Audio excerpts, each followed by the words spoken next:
Hello Gen Zs, कैसे हैं आप सब लोग। I hope so you will have very very good. जैसा कि आपको पता है, जनवरी 25 के लिए हमारा रिवीजन सीरीज चालू है for CA intermediate paper number 6 financial management and strategic management. FM का हमने रिवीजन कर लिया, वो यूट्यूब में आपको ऑलरेडी अपलोडेड है। इसमें हमने सारे कंसेप्ट, सारे चैप्टर्स बहुत ही अच्छे तरीके से रिवाइज किए हैं along with the theory portion. अब अपने क्या करने वाले हैं, आज अपने रिवाइज करेंगे स्ट्रैटेजिक मैनेजमेंट का चैप्टर नंबर 3। स्ट्रैटेजिक मैनेजमेंट का पहले 2 चैप्टर भी हमने रिवाइज कर लिया, उसका भी वीडियोस यूट्यूब पे है। एक प्लेलिस्ट के अंदर ही सारी चीज़ें हैं, आपको इजीली आप उसे फाइंड कर सकते हो। आपको आज क्या पढ़ाएंगे आज हम आपको पढ़ाएंगे स्ट्रैटेजिक एनालिसिस इंटरनल एनवायरनमेंट, जो चैप्टर नंबर 3 है उसका रिवीजन। तो तैयार है कि नहीं आप लोग? तैयार है कि नहीं? बहुत ही बढ़िया टॉपिक है, छोटा सा टॉपिक है, बेसी चीज़ें इसमें है नहीं, कुछ कुछ इंपॉर्टेंट बात है वो मैं आपको बता दूंगा। इवन आईसीआई कहाँ कहाँ क्वेश्चन पूछते हुए आ रहा है, रीसेंट एग्जाम्स में कहाँ फोकस कर रहा है, वो सारी बातों को भी हम डिस्कस कर लेंगे। एंड तक बने रहिएगा वीडियो में, लाइक शेयर करिएगा, अपने दोस्तों के संग भी शेयर करिए, उन्हें भी पता चले, उन्हें भी हेल्प हो। चलो ठीक है, शुरू करो। फुल स्क्रीन में आओ, शुरू करो। आ जाओ आ जाओ आ जाओ आ जाओ आ जाओ आ जाओ आ जाओ आ जाओ, इधर देखो, इधर देखो। स्ट्रैटेजिक एनालिसिस इंटरनल एनवायरनमेंट, कौन सा चैप्टर पढ़ रहे हैं अपने? Strategic analysis for the internal environment. कोई दिक्कत? एक्सटर्नल एनवायरनमेंट अपने चैप्टर 2 में कर लिया हमने, आज इंटरनल एनवायरनमेंट पे आईसीआई फोकस कर रहा है, इसी पे आपका चैप्टर बनाया हुआ है। एफएम एसएम दोनों 50-50 मार्क्स के हैं आपके, दोनों में इक्वल फोकस, इक्वल वेटेज अपने को भी देना है। जितना भी एफएम कर लो, प्रैक्टिकल पे फोकस कर लो, 50 से बेसी तो नहीं आएगा, तो बाकी नंबर कहाँ से आएंगे? बाकी नंबर एसएम से ही आएंगे। अपना 100% दो, ऐसे 50% मार्क्स दे देगा। चलो चलो शुरू करो शुरू करो शुरू करो। Strategic analysis internal environment. Internal environment क्या हुआ? इंटरनल एनवायरनमेंट क्या हुआ, कौन बताएगा? इधर देखो, आपका क्या होता है? बिजनेस एनवायरनमेंट होता है,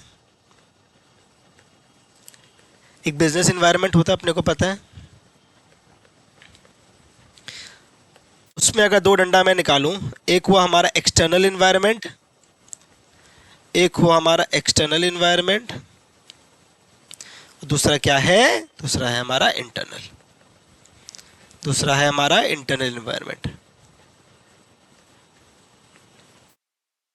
ठीक है, ये जो चीज है, ये इंटरनल और एक्सटर्नल एनवायरनमेंट मिला के हमारा बिजनेस एनवायरनमेंट बनता है। तो अब इंटरनल एनवायरनमेंट के केस में क्या स्ट्रैटेजी बननी चाहिए, क्या स्ट्रैटेजिक एनालिसिस होना चाहिए, वो इस चैप्टर में बताया गया है। ठीक है, अब इंटरनल एनवायरनमेंट क्या हुआ? जितने सारे स्टेक होल्डर्स हैं, जितने सारे लोग हैं जो स्पेसिफिक टू द ऑर्गेनाइजेशन है, जो ऑर्गेनाइजेशन को शेप देते हैं, जो बनाते हैं, वो सब हमारे इंटरनल एनवायरनमेंट में पार्ट हुए। जैसे कि आपके मान लो कस्टमर्स, कंपेटिटर्स, सप्लायर्स, इन्वेस्टर्स, ये जितने लोग हैं ना, सब आपका इंटरनल एनवायरनमेंट के पार्ट होते हैं।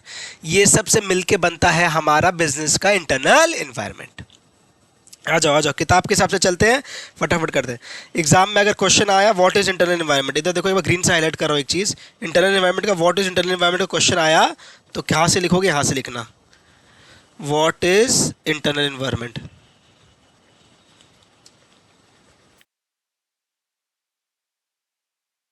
अगर ऐसा क्वेश्चन आया तो यहाँ पे पॉइंट से इसका पहला पॉइंट ये लिखना, मार्क कर लो साथ साथ, आप लोग, आपकी किताब में है, मुझे मालूम है। पहला पॉइंट ये लिखना, इंटरनल एनवायरनमेंट क्या होता है? इट रेफर्स, इधर आ जाओ, ब्लू से मार्क करेंगे, refers to the sum total of people. कौन से? Individuals and groups, individual and groups, stakeholders, processes, input, throughput, output, physical infrastructure, equipment, physical conditions, administration apparatus, जितने सारे चीज़ें यहाँ पे दी हुई है, सब मिला जुला के हमारा क्या बनता है? That shape the organisation entity, that is our internal environment. ये आपका पहला पॉइंट हुआ। ठीक है, नेक्स्ट आ जाओ, सेकेंड पॉइंट। नेक्स्ट हम कौन से पेज में? 3.3 आ जाओ, सेकेंड पॉइंट मार्क कर लो। इन अदर वर्ड्स, दूसरे शब्दों में सेम चीज़ को समझा रहा है। In other words, internal environment is specific to each organization. It is based on its structure and business model and includes all stakeholders like top management, investors, employees, board of directors, investors, etc. Same चीज़ ही है, अलग शब्दों में बताया, simple है।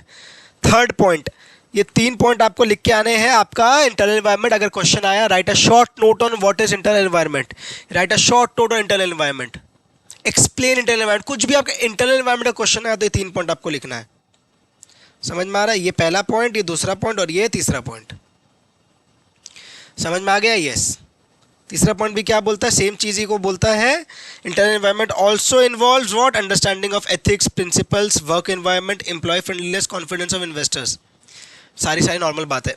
अब बात देखो, इन्वेस्टर्स को क्या होना चाहिए, कॉन्फिडेंस होना चाहिए, तभी हमारे कंपनी में पैसा लगाएंगे, समझ रहे हो।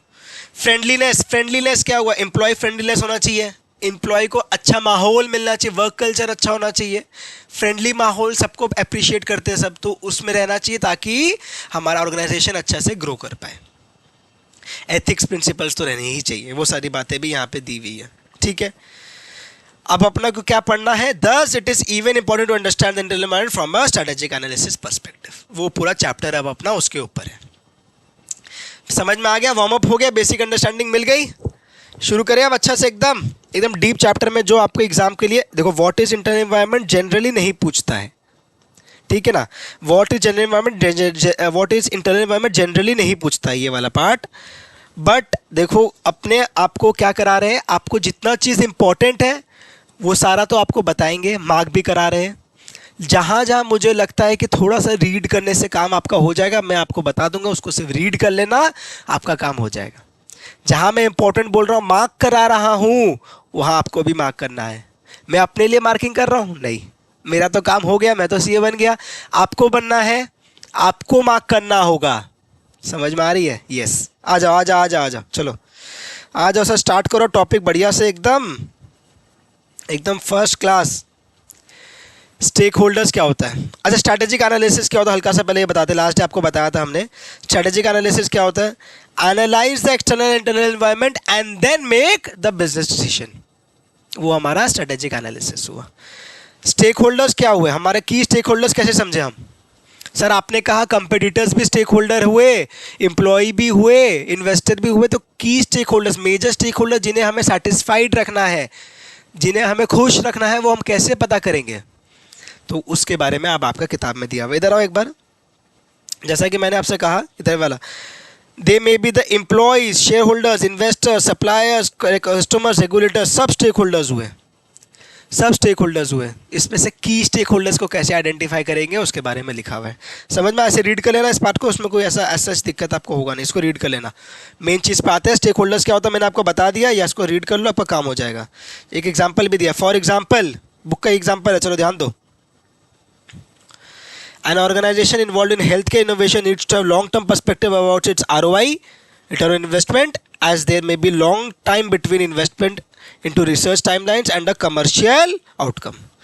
क्या होता है कि मेडिसिन में, जैसे कोरोना वायरस का हमारा वो बना था वैक्सीन, तो सिग्निफिकेंट अमाउंट ऑफ टाइम उसका R&D में, डेवलपमेंट में लगा था, उसके बाद क्लिनिकल ट्रायल्स वगैरह कितने सब चीज़ होने के बाद ही हमें मिली थी। तो ये जो टाइम लगता है, उसके बाद उसका कमर्शियल आउटकम मिलता है। पैसे तो लगते हैं, तो उसका कमर्शियल आउटकम उसके बाद लगता है। तो ये हमारा क्या हुआ, इसके बारे में भी आपका यहाँ पे दिया हुआ। इधर आओ एक बार, इधर आओ। For example an organisation, like जैसे हेल्थ केयर ऑर्गेनाइजेशन हुआ हमारा, जिसने हमारा बनाया कोविशील्ड, सीरम इंस्टीट्यूट, उसका लॉन्ग टर्म पर्सपेक्टिव को ध्यान रखते हुए ROI निकालना है, जो कि डिफरेंट हो सकता है, बिकॉज R&D में टाइम लगता है, कमर्शियल आउटकम आने में और थोड़ा सा देरी के बाद आएगा। ठीक है, समझ में आ रहा है, कोई ऐसा दिक्कत नहीं है इसमें। यहाँ पे दिया हुआ है कौन कौन से स्टेक होल्डर्स है, उसका क्या रिक्वायरमेंट्स है, ये भी रीड कर लेना। ये सिर्फ रीड करने से हो जाएगा, इसमें कोई खास बात नहीं है, ये सिर्फ रीड कर लेना, ठीक है। आ जाओ, मेंडलोज मैट्रिक्स कब आया था, देखो तो MTP में 24 में आया है। MTP में 24 में आया। ICI पूछने से पहले, एग्ज़ाम में पूछने से पहले MTP में देना शुरू कर देता है। कुछ कंसेप्ट, कुछ टॉपिक जो वो बहुत फ्रीक्वेंटली अगर नहीं पूछते हुए आ रहा है, तो क्या करता है, MTP में ढालना चालू करता है, उसके 2-3 टर्म बाद आपके एग्ज़ाम में भी पूछ लेता है। समझ में आ रहा है, आपको हिंट मिल रही है क्या। MTP में 24 में आ गया है, जनवरी 25 में आपका एग्जाम से, आपको ध्यान से ये सब टॉपिक्स पढ़ने हैं, दिस इज इंपॉर्टेंट। हाँ, मेंडलोस मैट्रिक्स, इसका ना 2 नाम और है, एक बार देख लो इसके नाम देख लो इसके। मेंडलोस स्टेक होल्डर मैट्रिक्स इसका जो नाम है उसका, और दूसरा नाम है stakeholder analysis matrix. Exam में आपको हो सकता है ये नाम दे दे, तो पता रहना चाहिए अपने को कि दोनों एक ही बात है, बोलना क्या चाह रहा है, मेंडलोस मैट्रिक्स का ही बात हो रहा है। और एक नाम था पावर इंटरेस्ट मैट्रिक्स। तीन नाम Mendelow's matrix, stakeholder analysis matrix और थर्ड नाम पावर इंटरेस्ट मैट्रिक्स। समझ में आ रहा है? 3 नाम है, तीनों का आपको याद रखना है।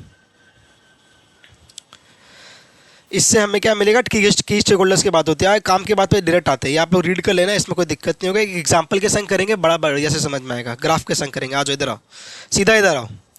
इस चार्ट में जो दिख रहा है आप लोग को, ये जो चार्ट दिख रहा है, ये चार्ट में पूरा मेंडलॉस मैट्रिक्स घुसा हुआ है, पूरा इसी से समझ में आ जाएगा। बड़ा ही शानदार लॉजिक लगाया है। इधर आओ, इधर आओ, इधर आओ। ये क्या हुआ आपका, ये एक्स एक्सेस हुआ, ये वाई एक्सेस हुआ, ठीक है। ग्राफ बनाया है एक। ग्राफ में एक्स एक्सेस में क्या बोलता है, इंटरेस्ट का बात दिया है।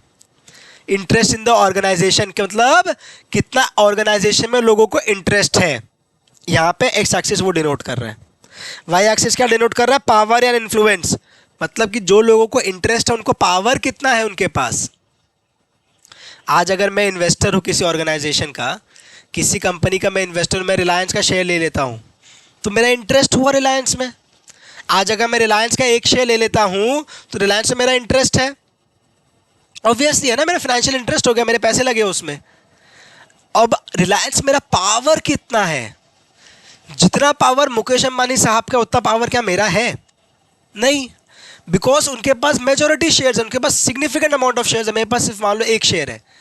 तो ये जो डिफरेंस है, मेरा लेस पावर एंड इंटरेस्ट ज़्यादा, वैसा वाला हमारा कॉम्बिनेशन बनता है। तो यहाँ पे देखो हाई, यहाँ पे आपका क्या है, हाई पावर, लो पावर, और यहाँ पे लो इंटरेस्ट और हाई इंटरेस्ट, इसकी बात हो रही है। समझ में आ रही है? समझ में आ रही है? हाँ सर समझ में आ रहा है, आप आगे बोलो। इधर देखो, अच्छा लॉजिक बनाया। क्या बोलता है देखो, अगर लो इंटरेस्ट है, ये एरिया क्या हुआ, लो इंटरेस्ट का हुआ।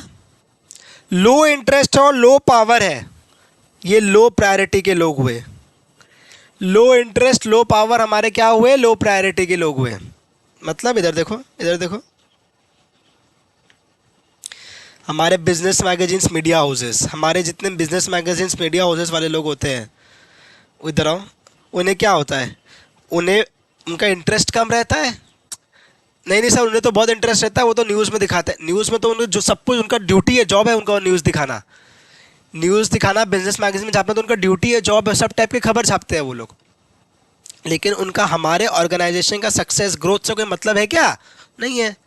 तो वो लो इंटरेस्ट और पावर उनका कम है, बिकॉज उनका तो कोई पावर है ही नहीं मेरे डिसीजन मेकिंग में, मेरे पॉलिसी मेकिंग में, डिसीजन मेकिंग में, ऑर्गेनाइजेशन का फैसलों में उसका तो कोई इंटरेस्ट है ही नहीं, कोई पावर है ही नहीं, इन्फ्लुएंस नहीं कर सकते वो हमें, राइट। वो हमारा यहाँ पे लो प्रायोरिटी के लोग हुए। समझ में आ रहा है? इस तरीके से ये हमें ये ग्राफ आइडेंटिफाई करा के देगा कि आपके लिए इम्पोर्टेंट, आपके लिए मोर पावर, हाई इंटरेस्ट वाले लोग कौन है, ऐसे कौन से स्टेक होल्डर्स हैं वो आपके। तो हमें हमारे की स्टेक होल्डर्स का पता चल जाएगा। समझ में आ गया? इधर आओ, इधर आ जाओ, इधर आ जाओ। नेक्स्ट है कि तो इधर देखो, ये वाला कीप सेटिस्फाइड कौन सा हुआ, हाई पावर। अरे इस क्वाड्रेंट में है ना, इस क्वाड्रेंट में तो हाई पावर, और यहाँ पे क्या था हमारा, लो इंटरेस्ट। तो हाई पावर लो इंटरेस्ट कौन हुए, कौन हुए, हाई पावर लो इंटरेस्ट कौन हुए। जैसे कि मान लो हाई पावर लो इंटरेस्ट हमारे गवर्नमेंट, बैंक्स, ये सब क्या, उनके पास पावर हाई हो जाता है। गवर्नमेंट का तो हमेशा हाई पावर है, इंटरेस्ट उनका कम है। मेरे सक्सेस, मेरे ग्रोथ, मेरे डिसीजन मेकिंग में उनका इंटरेस्ट, उनका सक्सेस में कोई ग्रोथ में इंटरेस्ट नहीं है उनका, पावर उनका लेकिन हाई है। आ जाओ इधर आओ, इधर आओ। कौन सा बात हुआ, high power less interested, keep satisfied बोलते हैं उन्हें। बैंक्स, गवर्नमेंट, कस्टमर्स, ये हमारे क्या हुए, हमारे क्या हुए, ये हमारे high power and less interest. क्या बोलना चाहता है कि organisation put in enough work with this people to keep them satisfied. Government को खुश रखना ज़रूरी है with the internal information on a regular basis. समय समय से उन्हें रिपोर्टिंग करते रहो, जो जो कंप्लायंसेस बोलते रहे करते रहो, ताकि वो सेटिस्फाइड रहे। समझ में लॉजिकल लग रहा है, कोई इसमें कोई रट्टा की बात नहीं, एकदम लॉजिक है। देखो एसएम हमारा ऐसे तो थ्योरी सब्जेक्ट है, लेकिन अपने को ट्राई करना, जितना समझ के इंटरेस्ट लेके पढ़ेंगे ना तो मज़ा आएगा। तो सही करके आएंगे तो मज़ा आएगा। ऐसे रट्टा के मार के बुक्स का लाइन रट के पढ़ के मज़ा नहीं आएगा।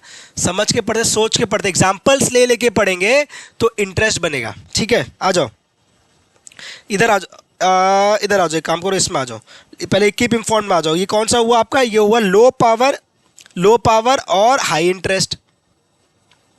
लो पावर हाई इंटरेस्ट कौन सा स्टेक हुआ हमारा? Low power high interest, low power high interest, ये वाला लो पावर हाई इंटरेस्ट कौन हुए? ये हम लोग के कौन हुए? Low power high interest. इधर आओ वापस, लो पावर हाई इंटरेस्ट कौन हुए? कीप इन्फॉर्म किसे करना होता है?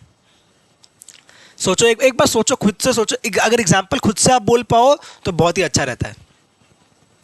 लो पावर हाई इंटरेस्ट रहा हमारे एम्प्लॉयज़ का। एम्प्लॉयज़ के पास पावर मेकिंग नहीं है, कोई डिसीजन मेकिंग में, वोटिंग राइट्स, कुछ इस टाइप की तो चीज़ है नहीं, लेकिन इंटरेस्ट उनका हाई है कि अगर ऑर्गेनाइजेशन अच्छा करता है, ग्रो करता है, तो साथ साथ हमें भी इंसेंटिव्स, बोनसेस मिलते रहेंगे। एम्प्लॉयज़ हुए, वेंडर्स हुए। वेंडर्स क्यों हुए? बिकॉज वेंडर को भी टाइमली पेमेंट हम कर पाएंगे अगर हम अच्छा करेंगे, तो उनका भी हमारा में इंटरेस्ट रहता है, लेकिन मेरे डिसीजन में उसका कोई पावर नहीं रहता। की प्लेयर, ये हमें मिलना था, ये हमें मिल गया। अब की प्लेयर कौन हुआ? की प्लेयर कौन हुआ? High power high interest. High power high interest is our key player. कौन है टीम का? विराट कोहली कौन है हमारा? हमारी टीम का विराट कोहली। हमारी टीम का कप्तान कौन है? रोहित शर्मा कौन है?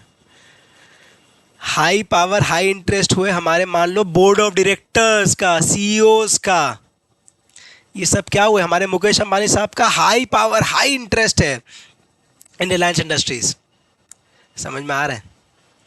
समझ में आ रहा है? इंटरेस्टिंग लग रहा है? एक बार रिपीट कर दे क्विकली। 4 टाइप के हुए। कीप सेटिस्फाइड, पहला कीप सेटिस्फाइड किसका हुआ? कीप सेटिस्फाइड है हमारे हाई पावर लेस इंटरेस्ट का। High power less interest is keep satisfied. वो हमारे कौन से हुए? वो हमारे हुए गवर्नमेंट। आ जाओ, हाई पावर लेस इंटरेस्ट हमारे हुए गवर्नमेंट। ठीक है, नेक्स्ट क्या है? नेक्स्ट है हमारा लो प्रायोरिटी। लो प्रायोरिटी मतलब लेस पावर लेस इंटरेस्ट, किसका हुआ? न्यूज़ हाउसेस, मीडिया हाउसेस, उन्हें हटा दो। थर्ड क्या है हमारा? Keep informed. कीप इन्फॉर्म्ड कौन कौन हुआ? जिससे हमें समय समय से सब चीज़ बता के रखनी होती है, इन्फॉर्म्ड रखना होता है। कौन हुए? एम्प्लॉयज़, वेंडर्स, ये सारे लोग। लास्ट कौन हुए? हमारे की प्लेयर। विराट कोहली, रोहित शर्मा कौन हुए टीम के? वो हमारे हैं बोर्ड ऑफ डायरेक्टर्स, सीईओ। एक बार इधर आ जाओ, इधर आ जाइए, share holders, board of directors, इसे भी मार्क कर लो। इसी था, कोई दिक्कत हुआ? इसमें कोई दिक्कत नहीं है, इसमें बड़ा सिंपल सा चीज़ है।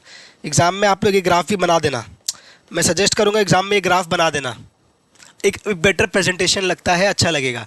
अगर नहीं टाइम मिले, नहीं बना पाओ, तो ये आप लोग को ये 4 वर्ड्स के संग, ये समझाने हैं। ये 4 पॉइंट्स को आपको इंपॉर्टेंट है ना? ये जो 4 पॉइंट्स आपके, ये 4 पॉइंट्स आपका इंपॉर्टेंट है, इसे आप मार्क कर लो, इंपॉर्टेंट। ये 4 पॉइंट्स आपको समझाने हैं, समय मिले तो ग्राफ भी बना देना। ठीक है, हो गया आपका मैनलॉस मैट्रिक्स, हो गया मैनलॉस मैट्रिक्स। एग्जाम्पल वगैरह और दिया है कि एन ऑर्गेनाइजेशन माइट गलती से, इनएडवर्टेंटली मतलब अनइंटेंशनली, कॉन्ट्राविन जीएसटी कंप्लायंस, उससे क्या होगा? उससे आईडीटी का बेसिकली बोलना क्या चाह रहा है? बेसिकली बोलना चाह रहा है कि अगर आप कुछ भी कंट्रावेंशन कर देते हो, कुछ भी गलती कर देते हो, कंप्लायंट नहीं रहते हो, तो income tax department, GST department कौन है? हमारे गवर्नमेंट बॉडीज़, ये लोग क्या कर सकते हैं? आपको चिट्ठी भेज सकते हैं। तो इनका क्या हुआ? High interest. इसलिए इनका क्या हुआ? इनका क्या हुआ? हाई इंटरेस्ट हो जाएगा। मतलब बोलना चाह रहा है from high power low interest से इनका क्या हो जाएगा? High power high interest. तब उनका चेंज हो जाएगा, ट्रांजिशन हो जाएगा from high power low interest to high power high interest. समझ में आ गया? Yes. Strategic drivers, next topic is strategic drivers. Next topic is strategic drivers. कौन हुए? क्या हुआ स्ट्रैटेजिक ड्राइवर्स? कॉस्ट में आपने पढ़ा है, कॉस्ट ड्राइवर्स, कॉस्टिंग में पढ़ा है ना, कॉस्ट ड्राइवर्स। स्ट्रैटेजिक ड्राइवर्स क्या हुए? ऐसे कौन से फैक्टर्स, ऐसे कौन से डिटर्मिनेंट्स हैं जो मेरे स्ट्रैटेजी को इन्फ्लुएंस करते हैं, मेरा स्ट्रैटेजी को लेने में इन्फ्लुएंस करते हैं? कौन कौन से हुए? इधर आओ, ये 4 आपके हैं, ये 4 है फैक्टर्स, इसमें क्या बोल सकता हूँ? फैक्टर्स। इंडस्ट्री एंड मार्केट, कैसा इंडस्ट्री कैसा मार्केट है उससे फ़र्क पड़ेगा, कैसा इंडस्ट्री कैसा मार्केट से फर्क पड़ेगा, थोड़ा डिटेल में आगे दिया हुआ है, देखो आगे में दिया हुआ, उस पर आते हैं, एक बार क्विकली बता देता हूँ। Industrial market. सेकंड कौन सा हुआ? सेकंड हुआ हमारे कस्टमर्स। ये सोच के सोचो, इसको रिलेट करो, सोचो एक मिनट। एक नाम में अगर बोलता हूँ कस्टमर्स, तो एक बार सोचो कि कैसे कस्टमर से मेरा स्ट्रैटेजी इन्फ्लुएंस हो सकता है। आपका मन खुद बोलेगा हाँ हो सकता है, अगर कस्टमर को हमें अपीज रखना होगा, बेनिफिट्स देने होंगे, तो मेरा स्ट्रैटेजी को उस हिसाब से होना चाहिए। यस, सोच सोच के करोगे तो सही हो जाएगा। सॉरी। थर्ड है प्रोडक्ट्स या सर्विसेज, चौथा है चैनल्स। थर्ड है हमारा प्रोडक्ट्स या सर्विसेज, चौथा है हमारा चैनल्स। प्रोडक्ट्स एंड सर्विसेज हमारा ऑब्वियसली स्ट्रैटेजी को इन्फ्लुएंस करता है, और चैनल्स क्या हुए? डिस्ट्रीब्यूशन चैनल्स, कैसे हम अपना माल को पहुंचाएंगे। चारों का बात करते हैं, आगे आ जाओ। पहला बात करते हैं इंडस्ट्रियल मार्केट्स का। ये वाला पोर्शन जितना है ना इंडस्ट्रियल मार्केट, ये सब ये स्ट्रैटेजी ड्राइवर्स वाले, इसको आप रीड वाले कैटेगरी में ढाल सकते हो।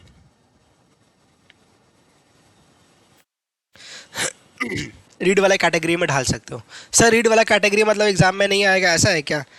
ध्यान दो, एक बार ध्यान दो, इधर आओ इधर आओ। ये आपका चैनल्स, चैनल्स ये देखो कब आया था ये, PYQ मई 24 में आपका आया हुआ है चैनल्स। आपके सीनियर भैया लोग दीदी लोग से पूछना, आपका मई 24 में चैनल्स पे क्वेश्चन आया था। जनरली क्या रहता है, इससे आप क्या करो, इससे आप एक काम करो, एक काम करो, इससे आप अच्छे से रीड करो, ठीक है ना?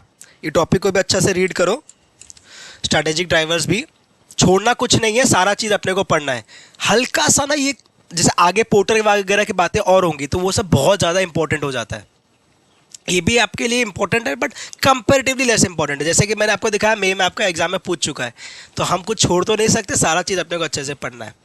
समझ में आया पहला बात? आ जाओ आ जाओ आ जाओ, आगे आ जाओ। हाँ, अपने कौन सा पे थे? Industrial market, sorry, industrial markets.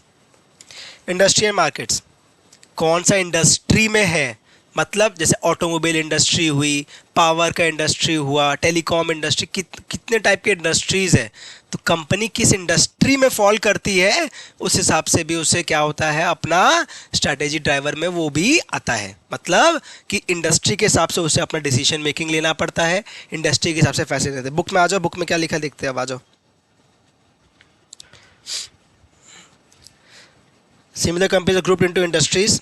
Industry कैसे बनता है, एक इंडस्ट्री कैसे बनता है? कंपनी, मल्टीपल कंपनी, जैसे मारुति, होंडा, ये सब मिल के ऑटोमोबाइल इंडस्ट्री बनती है। भारती, जियो, वोडाफोन मिल के टेलीकॉम इंडस्ट्री बनती है। समझ में आ गया? एग्जाम्पल देके समझाया है। For example Maruti, Mahindra, Tata Motors, TVS, ये सब मिल के क्या बनता है आपका ऑटोमोबाइल इंडस्ट्री।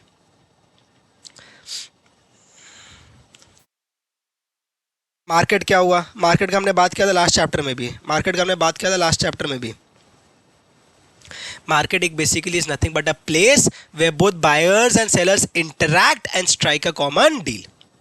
एक ऐसा मार्केट इज अ प्लेस जहां पे बायर्स एंड सेलर्स दोनों एक साथ आते हैं, आपस में वो लोग नेगोशिएट करके एक प्राइस फाइनल करते हैं, एक डील फाइनल करते हैं और अपना अपना काम करके आगे बढ़ जाते हैं। That is a market.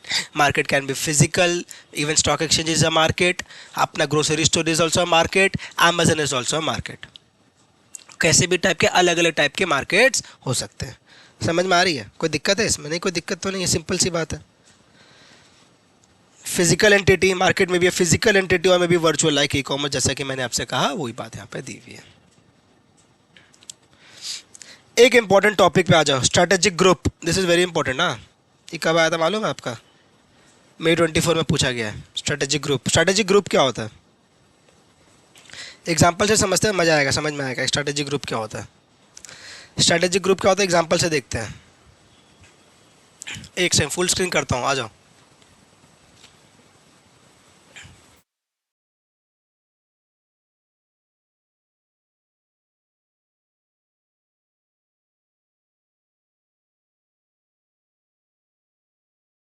Strategic group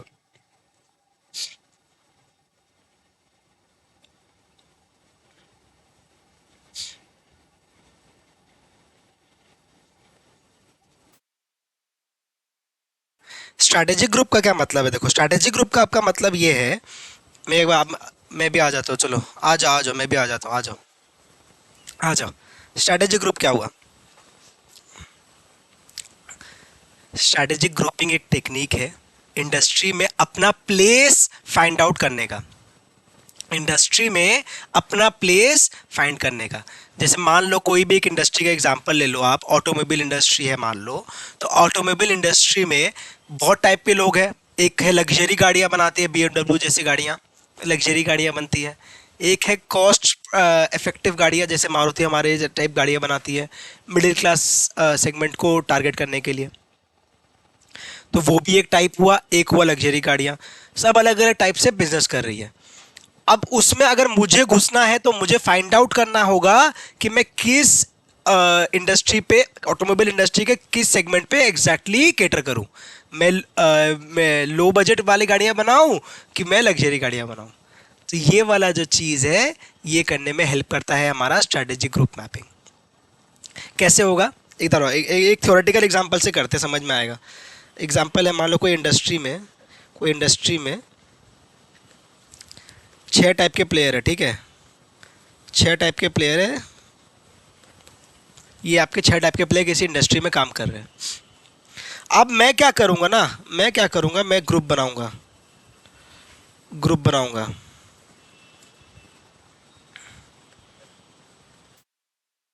कि मैंने क्या किया, 3 ग्रुप बना लिया। सर आपने 1 2 3 4 5 6 ऐसे करके ग्रुप कैसे बनाए? मैंने क्या किया, मैंने देखा कि ये 2 कंपनी जो है 1 एंड 2 में क्या सिमिलर कंपिटिटिव कैरेक्टरिस्टिक है, वो मैंने फाइंड आउट किया। मान लो उनकी प्राइसिंग सेम रहती है मोटा मोटी, मोटा मोटी, ये मैंने देखा। 3 और 4 में मैंने देखा कि उनका कस्टमर का पूरा वर्टिकल इंटीग्रेशन है, कुछ टाइप से आपका किया हुआ है, फॉरवर्ड इंटीग्रेशन पूरा किया हुआ है, कस्टमर से एकदम कांटेक्ट में रह के काम करते हैं। कोई एक तरीके से कैरेक्टरिस्टिक मैंने फाइंड आउट किया। 5 एंड 6 का भी मैंने कोई यूनिक कैरेक्टरिस्टिक देखा कि ये 2 कंपनी उस टाइप में फॉल करते हैं। उस तरीके से मैंने ग्रुपिंग कर दिया 1 2 एंड 3। इस तरीके से मैंने 1 2 एंड 3 का ग्रुपिंग कर दिया, ठीक है। अब अगर मान लो टोटल इंडस्ट्री है आपका 1000 का, उसका रेवेन्यू 1000 करोड़ का पूरा इंडस्ट्री का रेवेन्यू है, 1000 करोड़ का पूरा इंडस्ट्री का रेवेन्यू है, तो मैं क्या देखूंगा कि पहला ग्रुप से आता है 600 करोड़, ग्रुप 2 से आता है 100 करोड़ और ग्रुप 3 से आता है 300 करोड़। अब ये जो मैंने ग्रुप किया, मैं क्या करूंगा, एक ग्राफ पेपर लूंगा, ये आपका ग्राफ पेपर हुआ, इस ग्राफ पेपर में मैं ये ग्रुपिंग को सर्कल कर दूंगा। जो जो मेरा साइज का रहेगा, मतलब कि जितना बड़ा रेवेन्यू शेयर है, जैसे ग्रुप 1 का, उतना बड़ा सर्कल, जितना बड़ा रेवेन्यू शेयर उतना बड़ा सर्कल। कोई दिक्कत है इसमें? नहीं।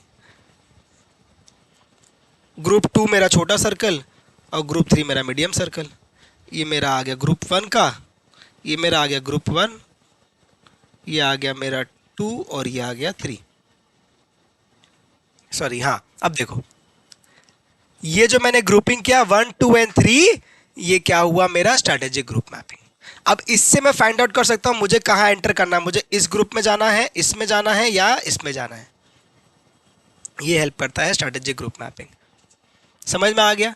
छोटा सा कंसेप्ट है, इजी सा है। आपको एग्जाम में क्या ड्राइंग करनी है, एग्जाम में ड्राइंग नहीं करना, 4 स्टेप्स दिए हैं, वो 4 स्टेप्स याद रखना, वो आपको एग्जाम में लिख के आना, सल्टा देना। आ जाओ आ जाओ आ जाओ आ जाओ, सीधा स्टेप्स में आ जाओ, आ जाओ, वेरी इंपॉर्टेंट। हाँ, वेरी इंपॉर्टेंट, आ जाओ। कब आया था? मई 24 में आया।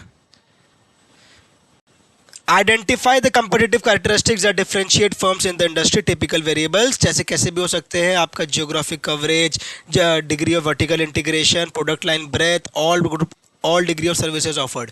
अब हो सकता है कोई कंपनी 5 टाइप का, एक ही इंडस्ट्री में 5 टाइप का प्रोडक्ट लॉन्च कर दे, और कोई एक है वो एक टाइप का प्रोडक्ट लॉन्च करके रखे, तो अलग अलग टाइम से अलग अलग प्रोडक्ट लाइन्स भी हो सकते हैं। पहला पॉइंट। सेकंड पॉइंट बोलता plot the firms on a 2 variable map using pairs, अपने को पता है। Third, assign the firms that fall in the same strategy space to the same strategic group. और लास्ट क्या है? ड्रॉ सर्कल, जैसे हमने बनाया। ये क्या है? ये आपका है स्ट्रेटेजिक ग्रुप मैपिंग। एग्जाम के लिए 4 पॉइंट याद रखने हैं। याद रखने के लिए मैंने यहाँ पे लिखा था C2AD करके थोड़ा सा ये रहा, ये रहा C2AD करके एक नंबरिंग भी मैंने किया था आपके लिए ताकि आपको ये याद हो जाए। C2AD क्या है? C is comparative characteristics, 2 is two variable map, third is assign, A से assign, D से draw circle. C2AD is what our strategy group mapping. C2AD is what our strategy group mapping. समझ में आ गया? Easy लगा कुछ इसमें? तो डिफिकल्ट है नहीं, समझ में आ गई? यस। अब ICI ने भी सेम तरीके से बनाया है और यहाँ पे उसी चीज़ को समझाया है। जो मैंने आपको बोला वो यहाँ पे समझाया है, आप इसे रीड कर लेना, आपका काम हो जाएगा। आगे बढ़ते हैं अपने। कस्टमर्स कौन हुए? कस्टमर्स कौन हुए आपको मालूम है? कस्टमर्स कौन हुए आपको मालूम है? इसमें एक इंपॉर्टेंट बात आ जाओ, एक इंपॉर्टेंट बात इसमें, एक डिफरेंस यहाँ पे दिया हुआ है। Customer and consumer, customer and consumer में क्या अंतर हुआ? कस्टमर एंड कंज्यूमर में क्या अंतर हुआ? सर हमें तो अभी तक लगता था कस्टमर एंड कंज्यूमर सेम है। सेम है अगर, सुनो अब, अगर आज मान लो आप कोई जाके प्रोडक्ट परचेज करते हो, कोई प्रोडक्ट परचेज करते हो, फाइनली यूज़ भी आप ही कर लेते हो, तो customer and consumer are same. लेकिन अगर मान लो आपने किसी प्रोडक्ट को परचेज किया और लेकिन यूज़ कोई और कर रहा है, तो customer is you but the consumer is that other person. Example क्या हुआ? जैसे पेरेंट्स अगर चॉकलेट्स खरीदते हैं अपने बच्चों के लिए, या पेरेंट्स कुछ सामान खरीदते हैं अपने बच्चों के लिए, तो parents are the customers but their children are the ultimate consumers. ये डिफरेंस हुआ हमारा व्हाट? कस्टमर एंड कंज्यूमर का। समझ में आ गई? समझ में आ गई? कस्टमर एंड कंज्यूमर, वही चीज़ यहाँ पे लिखा हुआ है। Customer is one that buys, consumer is the one who finally consumes. यहाँ पे डिफरेंस दिया, अभी आप पढ़ लेना, इसे भी पढ़ लेना, आपका काम हो जाएगा। इसमें कोई दिक्कत नहीं होगा, आपको एक बार सुन लोगे आपको हमेशा याद रहेगा। ये कस्टमर कंज्यूमर ऐसा चीज़ है कि एक बार सुन लोगे हमेशा याद रहेगा, तो हमने आपको बता दिया, अब आपको हमेशा याद रहना चाहिए। प्रोडक्ट या सर्विसेज क्या हुआ? प्रोडक्ट या सर्विसेज क्या हुआ? ये सब क्या पढ़ रहे हैं अपने? Strategic drivers. Strategic drivers, products and services are closely linked and interrelated with the markets that organisation wants to serve. किस ऑर्गेनाइजेशन, एक ऑर्गेनाइजेशन को किस मार्केट में जाना है, क्या प्रोडक्ट क्या सर्विस लॉन्च करना है, वो सब चीज़ तो उससे ध्यान देना ही पड़ेगा। इधर आ जाओ, क्या लिखता है आपका किताब में? इंपॉर्टेंट लाइंस मार्क करा देता हूँ थोड़ा। इसमें कोई ऐसा चीज़ है नहीं कि आपको प्रॉपर बैठ के 10 मिनट तक समझाया जाए, मतलब प्रोडक्ट, कंज्यूमर, कस्टमर आपको पता है ना? तो आ जाओ, अपने सीधा स्टार्ट करेंगे यहाँ से। Product stands for the combination of goods and services that the industry offers to target the market. Product stands for the combination of goods and services that the company offers to the target market. ठीक है, कितनी सी बात है। Strategic decisions must also be made regarding branding, packaging and other product features such as warranties. ठीक है। Products can be classified on the basis of industrial or consumer products. Industrial product है कि consumer product है? House hold उसे use करने वाला है कि फैक्ट्री में वो जाने वाला है? तो उस तरीके से भी एसेंशियल है कि लग्जरी है, ड्यूरेबल है कि पेरिशेबल है, FMCG है कि कोई मशीन टाइप चीज़ है जो ड्यूरेबल है, काफ़ी टाइम तक चलेगा। वो सब चीज़ को भी हमें प्रोडक्ट का मतलब में आता है। ठीक है, कोई दिक्कत है? सब में कोई दिक्कत नहीं है। एक एग्जांपल और क्या दिया है कि शैम्पूज़, अब जैसे एक प्रोडक्ट है शैम्पू, अब एक कंपनी क्या कर रही है, सेम शैम्पू को अलग अलग नाम से निकाल दिया है। PNG कौन सी कंपनी? Procter and Gamble. लिखना तो लिख लो एक बार, ऐसे ही लिखना तो लिख लो, नॉलेज के लिए बोल रहा हूँ बस। Procter and Gamble listed company है, it's a good listed company, fundamentally strong company है। प्रॉक्टर एंड गैम्बल वो शैम्पू बनाती है under other names, head and shoulders, Olay, old and spice, Pantene, ये सब जितने भी नाम है सब PNG के ही है। एक ही कंपनी है लेकिन अलग अलग शैम्पू बना रही है, अलग अलग ब्रांड नेम से बेच रही है। समझ में आ रहा है? सॉरी, आ जाओ, ये पॉइंट याद रख लेना बस। क्या पॉइंट्स है? For a new product, pricing strategies for entering a market need to be designed and for that matter at least 3 objective must be kept in mind. Pricing strategy for a new product को करने के लिए 3 factors को ध्यान रखना है। क्या है? PCM, फिजिक्स केमिस्ट्री मैथ्स, जो आप छोड़ के आ गए हो। फिजिक्स केमिस्ट्री मैथ्स जो आप छोड़ के आ गए हो वही आ गया वापस। क्या है? सीधी सी बात है, सीधी सी बात। इधर देखो, सी से कस्टमर सेंट्रिक होना चाहिए, पी से प्रोडक्ट शुड रीजनेबल मार्जिन देना चाहिए, पता ही है। अब एम से मार्केट शेयर होना चाहिए। पी से प्रोडक्ट, पी से प्रोड्यूस लिखा है मैंने, प्रोड्यूस सफिशिएंट रिटर्न्स, इसीलिए पी। सी से कस्टमर सेंट्रिक, एम से मार्केट शेयर। समझ में आ गया? कोई दिक्कत नहीं है इसमें, आगे आ जाओ। अब आगे आपको मार्केटिंग का बहुत सारा बात दिया हुआ है। आगे मार्केटिंग बहुत सारा दिया हुआ है, अलग अलग टाइप की मार्केटिंग है। इसमें से कोई एक देखो, ये वाला आपका एग्जाम में भी पूछा हुआ है। कौन सा बोलो तो ये वाला। सोशल मार्केटिंग क्या होता है, एग्जाम में पूछा है आपके, सॉरी एग्जाम में नहीं, आपके एमटीपी एंड आरटीपी में पूछा हुआ है। MTP September 22 and RTP November 23। Specifically इतना सारा लिस्ट है, ये देखो इतना बड़ा लिस्ट है। इतनी बड़ी लिस्ट से स्पेसिफिकली पूछ लिया दो टाइप का मार्केटिंग, सर्विसेज मार्केटिंग और सोशल मार्केटिंग। समझ में आ रहा है? आपको क्या करना है, आप सारा मार्केटिंग वाला चीज़ एक बार रीड कर लो। आपके लिए पॉसिबल हो तो याद कर लेना। बोलना मतलब आपके लिए पॉसिबल हो तो आप याद कर लो, अगर नहीं हो तो एटलीस्ट 2-3 बार 4 बार रीड कर लो। कुछ कॉमन पॉइंट्स अगर आपको मिले तो आप नोट करो, उससे आप एटलीस्ट लिखना मार्केटिंग में। हो सकता है डिफिकल्ट हो, एग्जैक्टली इतने सारे टाइप के मार्केटिंग अलग अलग याद रखना, अगर कर पाओ तो बहुत ही अच्छा बात है।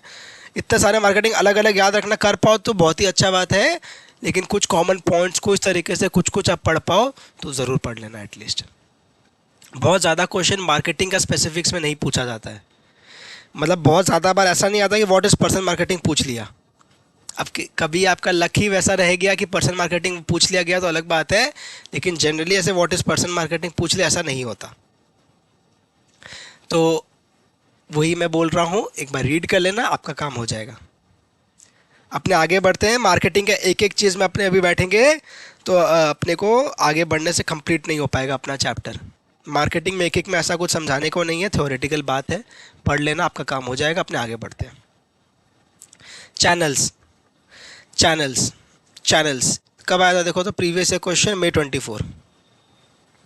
प्रीवियस ईयर क्वेश्चन May 24 में पूछा हुआ चैनल्स। समझ में आ रहा है क्या होता है चैनल्स?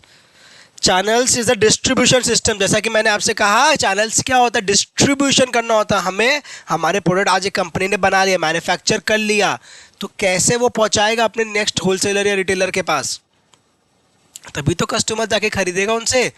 तो किस चैनल के थ्रू वो पहुंचाएगा, डिस्ट्रीब्यूशन कैसा रहेगा, वो चैनल्स बोलता है। डिस्ट्रीब्यूट इट्स प्रोडक्ट और प्रोवाइडेड सर्विस। एग्जाम्पल्स दिया चैनल्स का, जैसे यहाँ पे 3 एग्जाम्पल दिया, आपका बुक में एग्जाम्पल दिया हुआ 3। आ जाओ।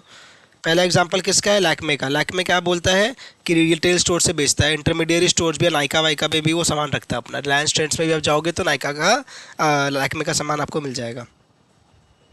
As well as online mode भी बेचता है। मतलब चैनल क्या है, रिटेल स्टोर चैनल भी है, इंटरमीडिएट स्टोर भी है, ऑनलाइन मोड भी है। बोट क्या है, सिर्फ ऑनलाइन बेच रहा है। बोट क्या है, सिर्फ ऑनलाइन बेच रहा है।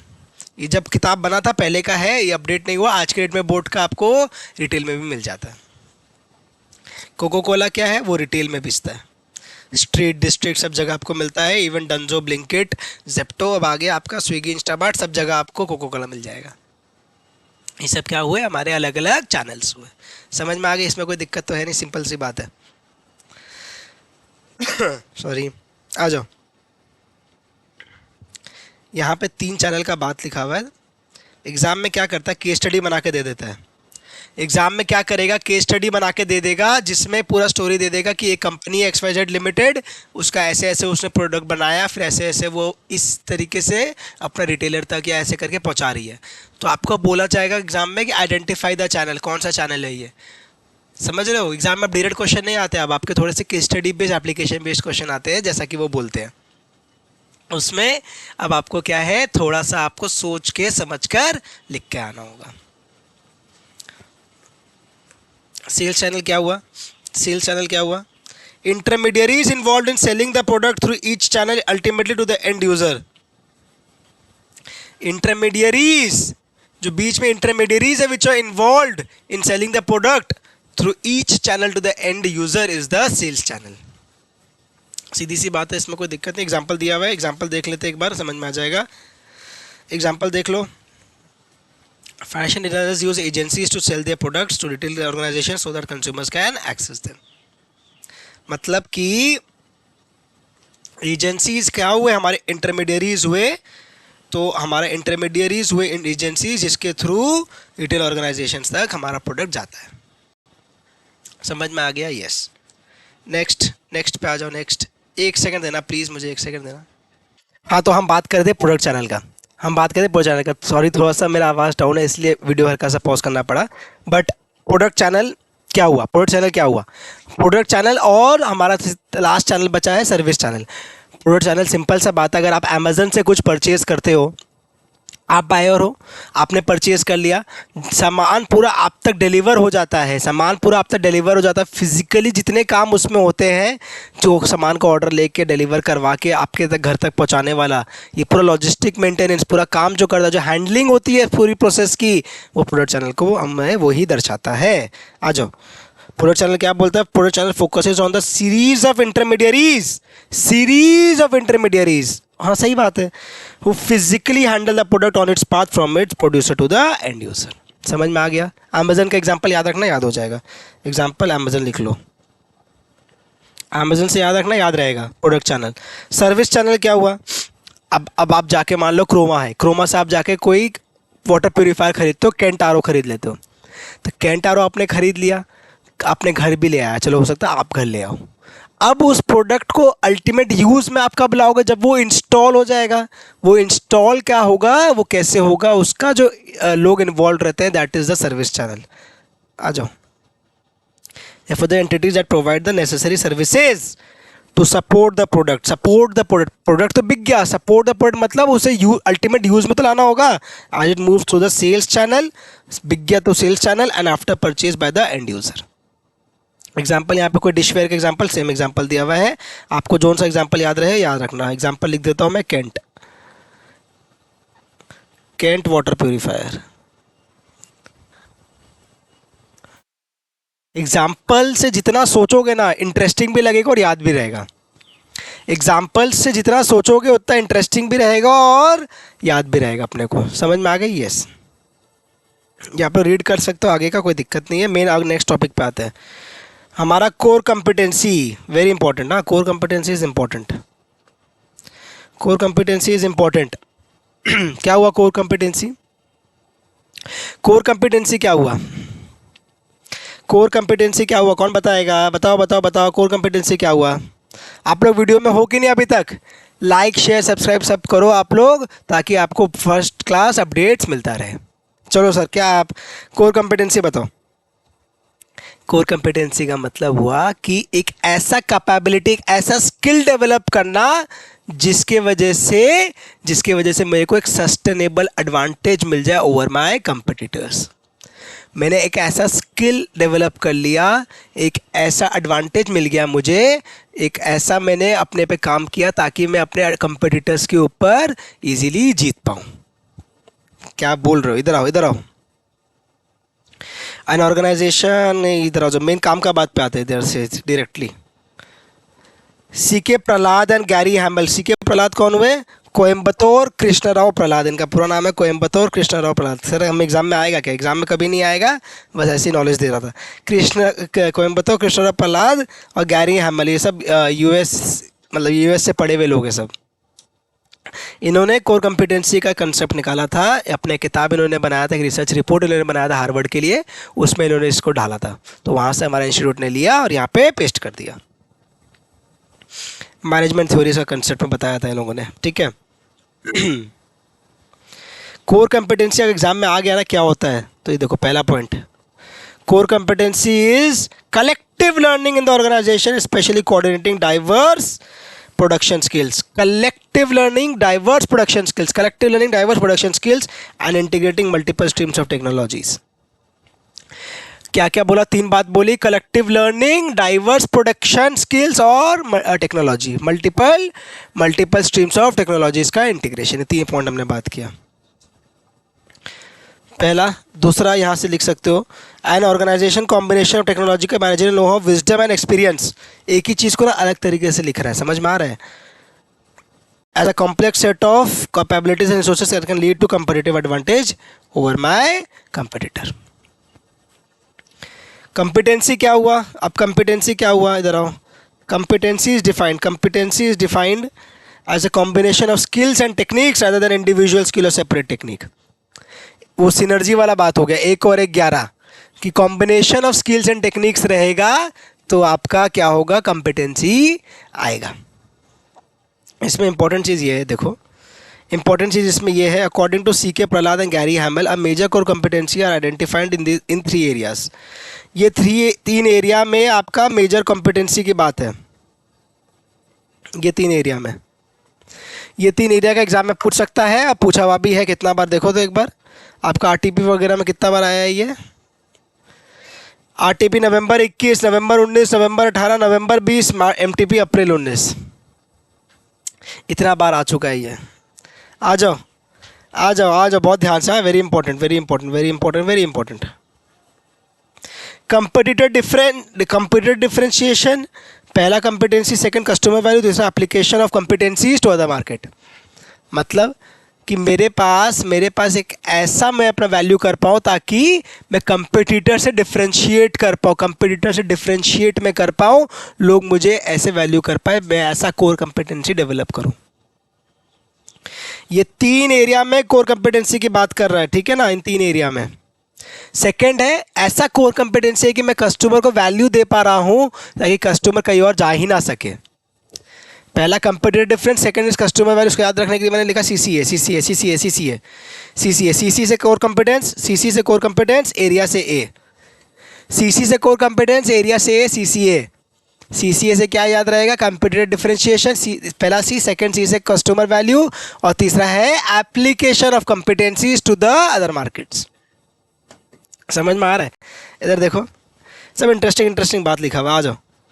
कंपटीटर डिफरेंस क्या हुआ? Competitor difference is one of the 3 conditions. इसको कंडीशंस ही बोल सकता है. तो यहाँ पे लिख दिया ना वर्ड कंडीशंस.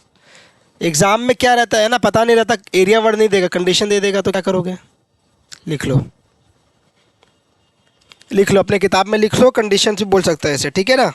एग्जामिनर का इच्छा जैसे उसे बोले. The company can consider having a core competence if it is competence is unique and it is difficult for the competitors to imitate. मेरा competence यूनिक है और मेरे competitors के लिए डिफ़िकल्ट है इसे कॉपी करना, इमिटेट करना. इसलिए competitor differentiation मेरा बात लिखा हुआ है. समझ में आ रहा है? मैंने यहाँ पे 1 लिखा है. मैंने यहाँ पे जब 1 लिखा है, ये पहला पॉइंट है, मतलब इसके लिए 1 है. सेकेंडली 2 और पॉइंट यहाँ पे है, ठीक है. आ जाओ. This can provide a company an edge compared to the competitor. जो मार्क करा रहा हूँ मार्क कर लेना. It allows a company to provide better products or services to market with no fear of competitors that can copy it. समझ में आ गया? 2 पॉइंट मार्क कर लो, आपका काम हो जाना चाहिए. Skill, competitive position, sustainable competitive advantage हमने बात कर लिया. एग्जाम्पल दिया हुआ है. एग्जाम्पल किसका है? एक एग्जाम्पल देख लो. जैसे टेस्ला का एग्जाम्पल है. टेस्ला इलेक्ट्रिक व्हीकल में जीत रहा है, उसका एग्जाम्पल भी यहाँ पे दिया हुआ है. कंपेटिटिव एडवांटेज है उसके पास. एक ऐसा इनोवेशन R&D करके रखा है, उसे ऐसा पेटेंटेड करा के रखा है कि उसके पास एडवांटेज है in the EV sector. Second है कस्टमर वैल्यू. कस्टमर वैल्यू में क्या बोल रहा है कि प्रोडक्ट खरीदते time fundamental benefit, perceived benefit for the end customer in order to be a core competence. एक ऐसा बेनिफिट देना होगा कि वो मेरा कोर कंपिटेंस हो जाए. Skills needed to produce the fundamental benefit. The service और product has to be the real impact on the customer as a reason to choose to purchase them. अब अगर एप्पल का आईफोन है तो वो ऐसा वैल्यू देता है कस्टमर्स को अपने कि लोग एप्पल का आईफोन ही खरीदते हैं, उसके बाद एंड्रॉयड में या कोई और फ़ोन नहीं जाना चाहते हैं. That is the core competence. समझ में आ रहा है? तीसरा है application of competencies to other markets. तीसरा क्या है? Application of competencies to other markets. इसमें क्या बोलता है? इसमें बोलता है core competence must be applicable to the whole organisation. Core competence must be applicable to the whole organisation. It can not only be one particular skill और specified area of expertise.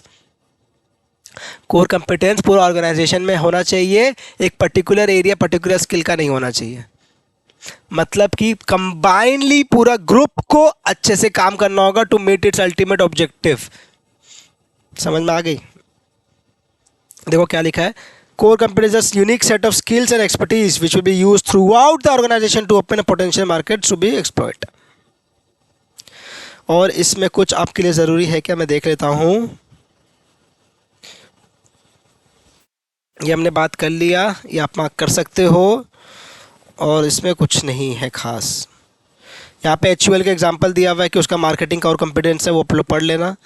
एक और एग्जांपल दिया हुआ है Walmart का operating cost कम है, वो भी पढ़ सकते हो, कोई दिक्कत नहीं एग्जांपल्स में। तो नेक्स्ट टॉपिक पे आते हैं, क्राइटेरिया। इस पे आ जाओ, criteria for building core competencies कब आया था? देखो प्रीवियस ईयर क्वेश्चन नवंबर 22 में भी आया था, और अभी लास्ट एग्जाम में आपका आ गया सितंबर में। एकदम नज़दीक हो टॉपिक के, आप आ जाओ। Criteria for building a core competency. क्या क्राइटेरिया है कोर कॉम्पिटेंसी बनाने का? 4 क्राइटेरिया का बात करता है, ठीक है, 4 क्राइटेरिया का बात करता है। पहला कौन सा है?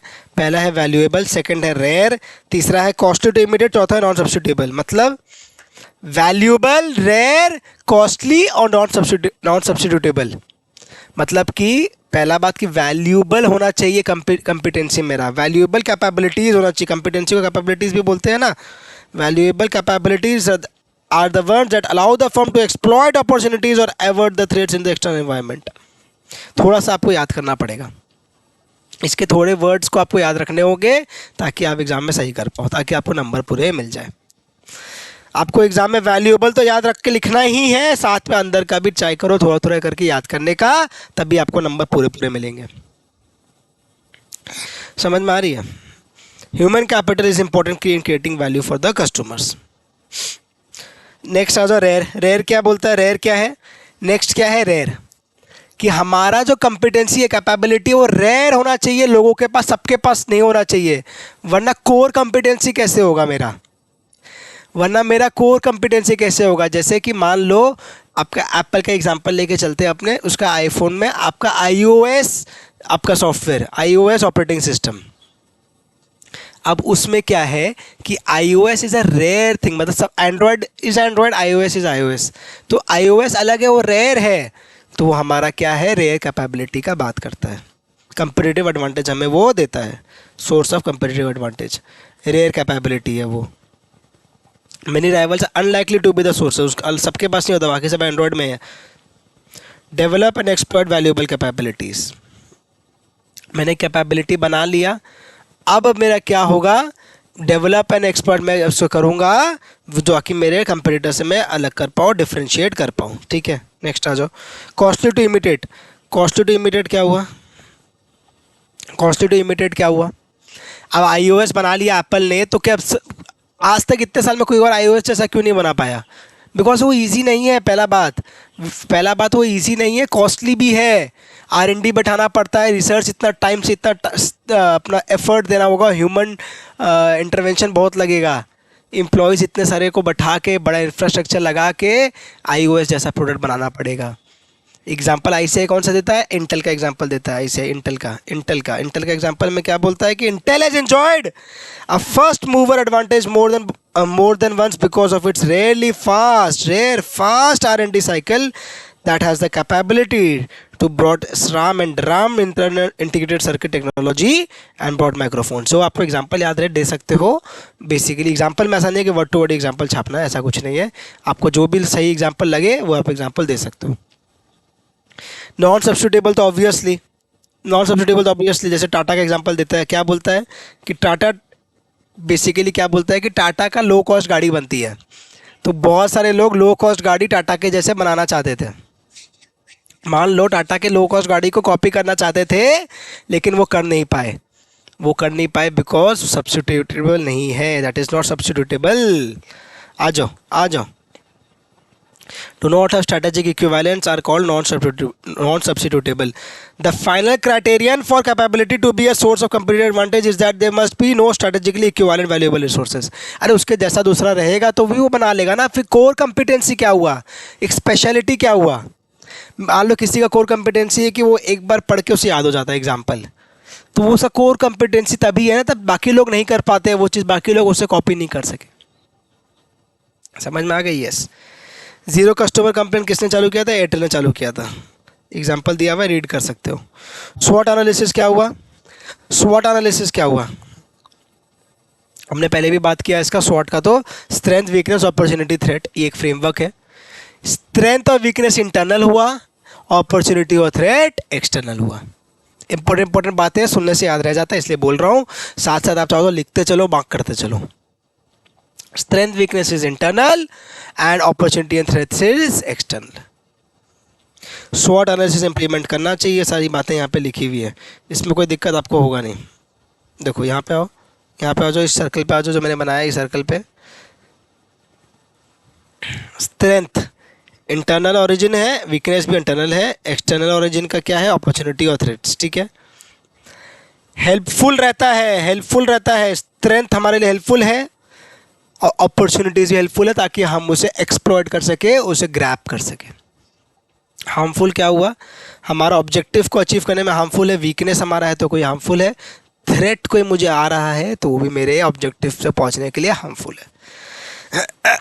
समझ में आ गया? स्वॉट में कोई दिक्कत होगा नहीं, स्वॉट is very easy, स्वॉट is easy. ये सब आप लोग रीड कर सकते हो, ये सब रीड कर लेना आप लोग, ठीक है। ये सब रीड कर लेना, इस पर कोई दिक्कत आपको होगा नहीं। अपने आगे बढ़ते हैं, इंपॉर्टेंट पोर्शन पे आते हैं। चलो आगे इंपॉर्टेंट पोर्शन, मतलब सबसे इंपॉर्टेंट पोर्शन चालू हो गया। कंपटीटिव एडवांटेज क्या हुआ? कंपटीटिव एडवांटेज हमने अभी बात किया इतना बार। कंपटीटिव एडवांटेज का हमने बात किया कि अगर मेरे पास एक ऐसा कोर कॉम्पिटेंसी है, मेरे पास एक ऐसा कोर कॉम्पिटेंसी है जिससे मैं अपने कंपटीटर्स से एक एज मुझे मिल जाए, तो that is my competitors advantage, competitive advantage. समझ में आ रही है? हाँ या ना बोलेंगे। एक सुंदर सा बात लिखा है, if you don't have a competitive advantage don't compete. कौन बोला था? जैक वेल्च ने बोला था। याद रखने की ज़रूरत नहीं है, ऐसे ही है बस। और इसमें कुछ आपके लिए इंपॉर्टेंट है कि नहीं, मैं देख लेता हूँ। कंपटीटिव एडवांटेज कब अचीव हो सकता है? Competitive advantage is achieved over the rivals when a companies profitability is greater than the average profitability of the firms in its industry.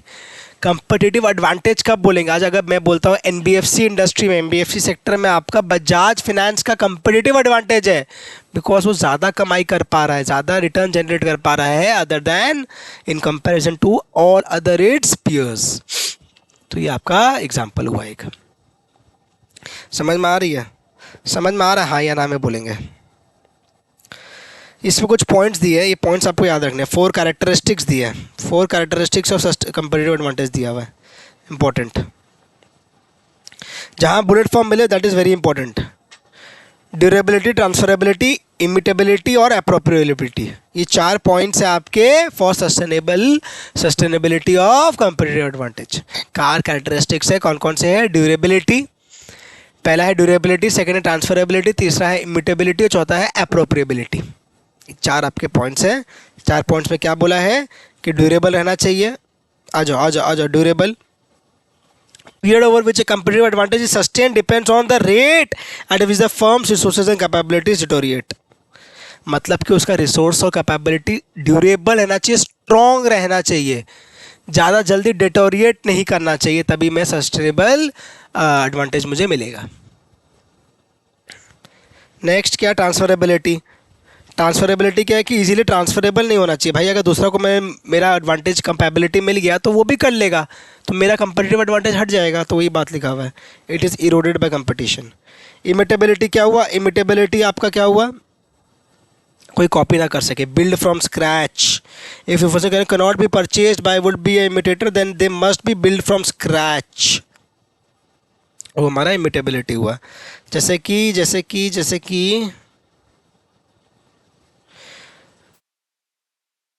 True test of इमिटेबिलिटी क्या हुआ? How easily and quickly can competitors build the resources and capabilities on which a firms competitive advantage is based. कितना जल्दी वो लोग हमारा क्या capability वो बना सके दूसरा कोई ऑर्गेनाइजेशन, वो हमारा ट्रू टेस्ट ऑफ इमिटेबिलिटी है। अप्रोप्रिएबिलिटी क्या है? अप्रोप्रिएबिलिटी में भी आ जाओ। Appropriability was the ability of the firm's owners to appropriate the returns on its resource base. मतलब क्या बोल रहा है, even where resources and capabilities are capable of offering sustainable advantage there is an issue as to who receive the return on this resources. मतलब कि मेरे जो कमाई कर रहा हूँ, क्या मैं अपने धंधे पे फिर लगा रहा हूँ, रिटेन अर्निंग्स जो मेरे हैं, क्या मैं उसे वापस इन्वेस्ट कर रहा हूँ कि मैं उसे डिविडेंड तरीके से निकाल ले रहा हूँ। वो सारा बात यहाँ पे दिया हुआ है। आ जाओ मेन सबसे इंपॉर्टेंट चीज़ पे कि माइकल पोर्टर का जेनेरिक स्ट्रैटेजी। जेनेरिक स्ट्रैटेजी क्या हुआ, माइकल पोर्टर के जेनेरिक स्ट्रैटेजी की बात करता है। माइकल पोर्टर जेनेरिक स्ट्रैटेजी अपना निकाला है जिसमें वो 3 स्ट्रैटेजी दिया है। जैसे साइंस में न्यूटन था ना, आपके लिए माइकल पोर्टर है, आपका पीछा नहीं छोड़ेगा। न्यूटन ने इतने सारी बातें की थी, इतने सारे लॉज दिए थे, वैसे माइकल पोर्टर ने भी बहुत सारे थ्योरीज दिए हैं। हम बात करें generic strategy of Michael porter. Generic strategy कौन सा है उसका, एक है कॉस्ट लीडरशिप, सेकंड है डिफरेंशिएटर और थर्ड है फोकस्ड। इधर आ जाओ, ग्रीन साइलेंट करते हैं, ब्लू साइलेंट करते हैं। Cost leadership, differentiation and focus, ये 3 स्ट्रैटेजी है। ये सब जनरल स्ट्रैटेजी है, इसलिए इसका नाम जेनेरिक स्ट्रैटेजीज है। जेनेरिक क्यों है, बिकॉज सब टाइप के लोग इसे यूज़ कर सकते हैं एंड इवन एनपीओज भी यूज़ कर सकते हैं, इसलिए जेनेरिक स्ट्रैटेजीज का नाम है। अब नाम से ही समझ में आ रहा, तीनों 2 मिनट इस पर डिस्कस करते हैं, कॉस्ट लीडरशिप, डिफरेंशिएटर और फोकस पे। ये तीनों मैं आपको डिस्कस कराता हूँ। तीनों का क्या दिया हुआ है आपके किताब में, तीनों में दिया हुआ है कि कैसे हम इसे अचीव कर सकते हैं, क्या एडवांटेज है, क्या डिसएडवांटेज है, और एक और है क्या इसका मीनिंग है। ये 4 पेज, अगला आपका 4 पेज होगा। जैसे मान लो, जैसे मैं क्या बोल रहा हूँ, मैं बोल रहा हूँ कॉस्ट लीडरशिप का बात हो रहा है। कॉस्ट लीडरशिप स्टार्ट हुआ, ये नवंबर 22 में आया था। एग्जाम्पल दिया, सब चीज़ किया, उसके बाद यहाँ पे कैसे अचीव करना है उसका क्वेश्चन अलग से आता है। देखो स्पेसिफिकली पूछ लेगा अचीविंग का ऑफ कॉस्ट लीडरशिप का बताओ, 4 पॉइंट पूछ लेगा। 2 बार पूछ चुका आरटीपी में। एडवांटेजेस स्पेसिफिकली पूछ लेगा, बताओ, 4 पॉइंट पूछ लेगा। डिसएडवांटेज स्पेसिफिक पूछ लेगा, 4 पॉइंट डिसएडवांटेज का नहीं पूछना चाहिए, एडवांटेज साथ में पूछता है जनरली। तो भी आपको याद तो रखना ही है, 2 से 3 पॉइंट तो याद रखना ही है। डिसएडवांटेजेस के भी ये 4 पॉइंट आपको ध्यान रखना है। डिफरेंशिएशन स्ट्रेटेजी का भी आप देखो अलग से आया, इसका भी सेम, अचीवमेंट कैसे अचीव करेंगे, बेसिस तो ठीक है मालूम है, ये अचीविंग कैसे करेंगे, क्या एडवांटेज है क्या डिसएडवांटेज है। फिर आया फोकस स्ट्रेटेजी, कब आया था देखो तो लास्ट एग्जाम में, कैसे अचीव करना, कैसे एडवांटेज क्या डिसएडवांटेज। यही आपका चैप्टर है, ख़त्म। ये इंपॉर्टेंट, बस एक तो लास्ट इंपॉर्टेंट बात है, बार बार इसी से पूछता है। मतलब ये सब कुछ एरियाज़ क्या है ना, फेवरेट एरियाज़ ICI के। एक बार फुल स्क्रीन पे आ जाता हूँ, 1 सेकंड देना प्लीज़। हाँ, तो हम बात कर रहे थे हमारा 3 टाइप के स्ट्रैटेजी का। एक है आपका कॉस्ट लीडरशिप, सेकंड है डिफरेंशिएटर और तीसरा है फोकस। समझ में आ रही है, समझ में आ रही है सर? आप पूरे के पूरे आप ही आ गए, आ जाओ, चलो इधर आ जाओ। तीनों मैंने कहा जेनेरिक है, जेनेरिक क्यों, उसका भी मैंने आपको बताया रीज़न, बिकॉज सब टाइप के लोग, सब टाइप के organisations, big size, small size, even non profit organisation भी इसे अडॉप्ट कर सकते हैं, इसलिए जेनेरिक स्ट्रेटेजी है। क्या हुआ, लीडरशिप स्ट्रेटेजी वगैरह, कॉस्ट लीडरशिप स्ट्रेटेजी क्या हुआ, तीनों स्ट्रेटेजी समझ जाओगे ना, आपका आधा काम हो जाएगा। एडवांटेज डिसएडवांटेज खुद सोच पाओगे, लिख पाओगे, समझना इंपॉर्टेंट है। कॉस्ट लीडरशिप स्ट्रेटेजी क्या बोलता है, कॉस्ट लीडरशिप स्ट्रेटेजी क्या बोलता है, कॉस्ट लीडरशिप स्ट्रेटेजी ये बोलता है कि मैं कैसे अपना per unit cost of production को कम कर सकता हूं और मैं अपने प्राइस सेंसिटिव बायर्स को रीच कर सकता हूं, केटर कर सकता हूं। ये हुआ क्या, ये हुआ हमारा कॉस्ट लीडरशिप स्ट्रेटेजी, कि मैं अपना प्राइस को कम से कम करके अपना बिजनेस को बड़ा करूं, ग्रो करूं। समझ में आ रही है? जैसे हमारा क्या हुआ, MI का फ़ोन, ओप्पो का फ़ोन, ये लोग क्या करते हैं, कॉस्ट लीडरशिप में जाते हैं, कम से कम सस्ता से सस्ता फ़ोन देना चाहते हैं। सेकेंड है डिफरेंशिएटर स्ट्रेटेजी, कि मतलब मैं I will not be any cost और प्राइस सेंसिटिव बायर्स को टारगेट नहीं करूँगा, मैं तो भाई अपने हिसाब से प्राइसिंग करूँगा, मैं डिफरेंशिएटर प्रोडक्ट बना रहा हूँ। जैसे कि मान लो आपका एप्पल का आईफोन, एप्पल का फ़ोन आपका क्या है, डिफरेंशिएटर स्ट्रेटेजी में है, इसलिए प्रीमियम चार्ज कर पाता है। Strategy aim for producing products and services, कहाँ गया ये रहा, sorry. Strategy aim for producing products and services considered unique industry wide, unique है, किसी के पास और नहीं है, एंड कंज्यूम्स हुआ relatively price insensitive, price sensitive buyers नहीं है। जो एप्पल का फ़ोन खरीदने जाता है वो प्राइस सेंसिटिव तो नहीं है। सब हाँ बोलेंगे? हाँ सर। नेक्स्ट पे आ जाओ। नेक्स्ट क्या है? फोकस्ड। फोकस्ड क्या हुआ कि मैं अपना स्ट्रैटेजी एक स्मॉल ग्रुप ऑफ लोगों पे फोकस करके बना रहा हूँ। सिर्फ उन्हीं को मुझे एडियर करना है, उन्हीं को केटर करना है, उतना स्मॉल ग्रुप ऑफ लोगों को एडियर करने के लिए मैं स्ट्रैटेजी बना रहा हूँ with a very specific test. मतलब उनको एक स्पेसिफिक टाइप ऑफ चीज़ चाहिए, उसी के लिए मैं अपना काम कर रहा हूँ, तो मेरा फोकस स्ट्रैटेजी हुआ। तीनों स्ट्रैटेजी समझ में आया कि नहीं? पहले ये बताओ। क्वेश्चन क्या करेगा? क्वेश्चन अपना एक केस स्टडी बेस्ड क्वेश्चन देगा जिसमें स्ट्रैटेजी के बारे में लिख देगा और आपसे पूछेगा कि बताइए ये कौन सा स्ट्रैटेजी है। एग्जाम में नहीं देगा व्हाट इज डिफरेंशिएटेड स्ट्रैटेजी, अब पहले वाला बात नहीं रहा, थोड़ा सा अपडेट, थोड़ा सा अपग्रेड कर रहा है हमारा ICI। आपको क्या करेगा? एग्जाम में केस स्टडी टाइप बना देगा, पूछेगा what is this strategy please tell me. फिर next sub part, how can this be achieved for 2 marks. Next sub part, give the advantages, next 2 marks या 1 नंबर, फिर 1 नंबर का मान लो आ गया डिसएडवांटेज, तो इस तरीके से 5 नंबर आपका बन जाएगा। समझ में आ रहा है? आ जाओ, ये इस चार्ट पे देखो तो एक बार, इस टेबल पे फोकस करो। हमारा क्या है? कॉस्ट लीडरशिप और डिफरेंशिएटर, और दूसरा है फोकस्ड, जो कि कॉस्ट लीडरशिप फोकस्ड डिफरेंशिएशन में ही फॉल करता है। किसका ब्रॉड टारगेट है, किसका कॉस्ट कितना है, इस तरीके से ये आपका चार्ट बनाया हुआ है, इस तरीके से आपका टेबल दिया हुआ है। लो कॉस्ट लेकिन ब्रॉड टारगेट हमारा कॉस्ट लीडरशिप हुआ, लो कॉस्ट लोअर टारगेट हमारा फोकस्ड हुआ, डिफरेंशिएटर में हमारा विद ब्रॉड टारगेट डिफरेंशिएटर हुआ, विद नैरो टारगेट हमारा डिफरेंशिएशन हुआ। समझ में आ रहा है? इजी सा चार्ट है, इसमें कोई दिक्कत नहीं है। कब आया था कॉस्ट लीडरशिप? आपका आया है नवंबर 22 में। क्या बोलता है मैंने आपको बता दिया, आप ये सबको रीड करोगे तो आपका काम हो जाएगा। ये सर इंपॉर्टेंट है, इसमें लिखा हुआ है ईयर, तो अलग से कुछ है ही नहीं। जैसे मैकडॉनल्ड्स का एग्जांपल देते हुए बोलता है इंस्टीट्यूट, मैकडॉनल्ड्स ने क्या किया था? लो कॉस्ट स्ट्रेटेजी अडॉप्ट किया था। लो कॉस्ट स्ट्रेटेजी अडॉप्ट करके क्या किया था मैकडॉनल्ड्स ने कि इतना सस्ता दाम में अपना पिज्ज़ा, अपना बर्गर निकाला था कि वो विनर हो पाया। 2 चीज़ और बोलता है, ये भी लिख मार्क कर लो। Low cost producer can be effective कैसे? जिसमें प्राइस सेंसिटिव बायर्स हो और जिसे डिफ्रेंशिएशन करने का, जैसे मतलब इफेक्टिव कब होगा हमारा ये स्ट्रेटेजी? जहां प्राइस सेंसिटिव बायर्स होंगे, पहला। दूसरा, जहां पे जो दूसरे लोग हैं उसे डिफरेंशिएटर प्रोडक्ट ना बना पाए। रिस्क क्या है ये भी पूछ सकता है, देखो पूछा था नवंबर में से पूछा था। रिस्क क्या है? रिस्क क्या है इसमें? रिस्क क्या है? इमिटेट होने का रिस्क है। अगर मान लो आप कमोडिटी का काम करते हो, वीट का काम करते हो, वीट मतलब वो आटा गेहूँ, हाँ, जो आप लोग सोच रहे हो वो नहीं, तो वीट का अगर आप लोग काम करते हो तो वो जो वीट है वो कमोडिटी है। अगर आप मान लो ट्रेडिंग करते हो उसका, तो आप कम से कम मार्जिन में काम करना चाह रहे हो, आप कम से कम मार्जिन कमाना चाह रहे हो ताकि आपका क्वांटिटी बढ़ सके, वॉल्यूम बढ़ सके बिजनेस का। तो आपको नहीं लगता कि कोई और बड़ा प्लेयर आपसे भी कम में कर दे? आपसे भी बड़ा प्लेयर कोई और आपसे भी कम प्राइस में माल बेच दे, वीट बेच दे? पॉसिबल है। तो इसीलिए क्या होता है? Cost leadership is imitable, therefore driving overall industry profit down. समझ में आ गया? नेक्स्ट, टेक्नोलॉजिकल ब्रेक थ्रू होने का रिस्क रहता है कि भैया मैं कॉस्ट लीडरशिप कर पा रहा हूँ बिकॉज टेक्नोलॉजिकल एडवांसमेंट है मेरे पास कोई, वही अगर कुछ ब्रेक थ्रू हो गया तो दिक्कत हो जाएगा। अचीविंग कॉस्ट लीडरशिप कैसे अचीव होगा?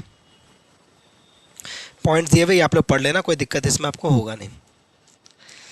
फोरकास्ट कर पाऊँ, ऑप्टिमम यूटिलाइज कर पाऊँ, अचीविंग इकोनॉमीज ऑफ स्केल कर पाऊँ, इजी इजी सा बात है सर, लॉजिकल बात है। स्टैंडर्डाइज प्रोडक्ट्स रहना चाहिए, रेजिस्टेंस टू डिफरेंशिएशन रहना चाहिए, कैसे मैं अचीव कर सकता हूँ।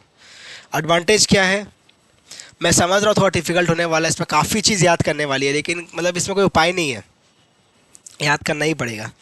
राइवलरी, एडवांटेजेस क्या है? Rivalry, competitors likely to avoid price war. कोई भी ना प्राइस वॉर नहीं चाहता है, कोई भी नहीं चाहता कि मैं दूसरा का मार्जिन कम करूं।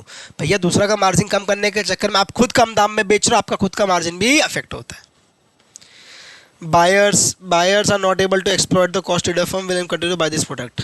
बायर का कोई बार्गेनिंग पावर ही नहीं रहेगा, ऐसे इतना कम दाम पे दे रहा हूँ। Supplier be able to absorb greater price increases from suppliers because cost leaders are able to absorb greater price increases from suppliers because they need to raise prices from customers. समझ जाओगे, इसमें कोई दिक्कत नहीं है। डिसएडवांटेजेस देख लो, disadvantage quickly देख लो। Disadvantage क्या है? जैसा कि मैंने कहा इमिटेट हो जाएगा तो कंपटीशन लास्ट लॉन्ग नहीं रहेगा, रिडक्शन बाकी लोग भी करने लग जाएंगे। हायर वॉल्यूम चाहिए, मैंने आपसे कहा हायर वॉल्यूम चाहिए तभी सक्सेसफुल हो पाएगा, वरना दिक्कत है। एडवर्टाइजिंग मार्केटिंग का खर्चा कम कर रहे हो जो अल्टीमेटली आपको भारी पड़ सकता है, एक्सपेंसिव पड़ सकता है लॉन्ग रन में। टेक्नोलॉजिकल एडवांसेस में आपका ग्रेट हिट है, मतलब कि आज अगर आप पेन ड्राइव खरीदते थे या एसडी कार्ड वगैरह अपने खरीदते थे तो 256 MB का इतना साइज़ का आता था, आज ये 256 GB इतना ही साइज़ का आता है। तो ये क्या हुआ, ये टेक्नोलॉजिकल एडवांसमेंट हुआ। तो उससे क्या होगा, उससे भी आपका प्राइस में फ़र्क पड़ेगा। ख़त्म हो गया। नेक्स्ट है हमारा डिफरेंशिएशन स्ट्रेटेजी। कब आया हुआ देखो, लगातार पूछना चालू करता है ना तो लगातार पूछता है, ये हमारी खासियत ऐसी आएगी। एग्जांपल देते हुए डोमिनोज का देता है कि भैया उसने 30 मिनट में पिज्ज़ा देना चालू किया था, 30 मिनट में पिज्ज़ा, 30 मिनट में तो उसने पिज़्ज़ा देना चालू किया था, तो वो उसका क्या था, डिफरेंशिएटेड स्ट्रैटेजी था। आज कहीं ना कहीं जोमेटो के सक्सेस के पीछे ये रीज़न है कि 30 मिनट्स पिज़्ज़ा डिलीवरी की वजह से वो ग्रो कर पाया, वो स्केल कर पाया, इतना एक्सपोनेंशियल स्केल किया भैया उसने, because of this service. Differentiation कुछ बातें और लिखता है, differentiation does not guarantee competitive advantage especially if standard products sufficiently meet customer needs or if rapid imitation by competitors is possible। मैंने दूसरा प्रोडक्ट बना दिया, मैंने आईफोन बना दिया, तो ज़रूरी नहीं था आईफोन अगर चल जाए, अगर लोग एंड्रॉयड की तरफ चले जाते तो एंड्रॉयड पे स्विच कर लेते, तो उस तरीके से आप सोचो। बेसिस ऑफ डिफरेंशिएशन क्या बोलता है, बेसिस ऑफ डिफरेंशिएशन क्या बोलता है देख लो। ऊपर ना अमेज़न का एग्जांपल और दिया, आप रीड कर सकते हो, उससे कोई दिक्कत आपको होगा नहीं। There are several bases of differentiation, major being product pricing and organization, PPO। PPO product pricing organization is the 3 bases of differentiation। पहला है प्रोडक्ट को आप, मतलब बोलना क्या चाह रहा है कि क्या डिफरेंशिएट करने का, डिफरेंशिएशन स्ट्रेटेजी अपने बोले जा रहे हैं कब से, लेकिन कैसे डिफरेंशिएट होगा। प्रोडक्ट ही ऐसा बना दो, एप्पल का आईफोन जो मैं बार बार एग्जांपल ले रहा हूँ, वो इंस्टीट्यूट ने भी ले लिया। प्राइसिंग ऐसा कर लो, dominate the smartphone by charging higher prices. Organisation ऐसा ऑर्गेनाइजेशन बनाओ, building customer loyalty, fan boys fan girls से। आईफोन क्या करता है, अपना ऐसा ब्रांड इमेज बना के रखा है कि भैया आईफोन लेना है तो आईफोन ही लेना है, एप्पल का आईफोन ही लेना है। तो ये 3 तरीका है पीपीओ। पीपीओ से डिफरेंशिएशन का बेसिस हमें तीनों मिलता है। PPO is what, product price and organisation. चलो नेक्स्ट, अचीव कैसे करना है ये आप लोग पढ़ लो, अचीव का भी दिया हुआ है आपको, एग्जाम में ये भी पूछ सकता है, पूछा हुआ एमटीपी आरटीपी में। एडवांटेजेस क्या है, राइवलरी, सेफगार्ड हो जाता है बिकॉज भैया डिफरेंशिएटर हम बनाया है तो कैसे कोई और बनाएगा। बायर नेगोशिएट नहीं करता, एप्पल का आईफोन के लिए कोई नेगोशिएट करता है नहीं, जो बोलता ले लेते हैं। Suppliers, because differentiator charge a premium they can not afford to absorb higher cost of supplies as the customers are willing to pay extra cost too. ये सब भी क्या है, हमारा एडवांटेज है। बाकी 2 एडवांटेज भी है आपका, एंट्रेंट्स और substitutes. Innovations are features are expensive, दूसरा कोई iOS आज तक नहीं बना पाया बिकॉज दैट इज एक्सपेंसिव, हमने पहले भी बात किया।